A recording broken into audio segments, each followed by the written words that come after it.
Hi friends, నమస్తే. నేను మీ కృష్ణారావు బాపట్ల.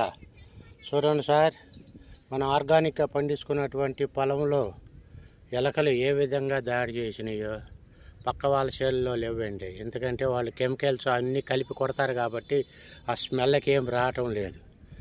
నేను ఎలాంటి కెమికల్ కొట్టలేదు కాబట్టి మన చేలో ఈ విధంగా ఎలకలు వచ్చేసి, ఇదే కాదండి, చేను మొత్తం చాలా వరకు తుక్కుగా కొట్టేసిందండి. ఏం చేయాలో అర్థం కావట్లేదు. మీకు ఎవరికైనా రైతులకి తెలిసి ఉంటే, ఈ విషయాల్లో తెలిసి ఉంటే నాకు సలహాలు సూచనలు ఇస్తారని ఆశిస్తున్నాను. నా ఫ్రెండ్స్ నా ఫోన్ నెంబర్కి ఫోన్ చేసి తగినటువంటి సలహాలు చెప్పండి.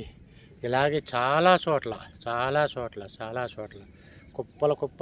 కుప్పలుగా కొట్టేసి పాడు చేసింది. ఫ్రెండ్స్, మీ అమూల్యమైన సలహాలు అందిస్తారని ఆశిస్తున్నాను.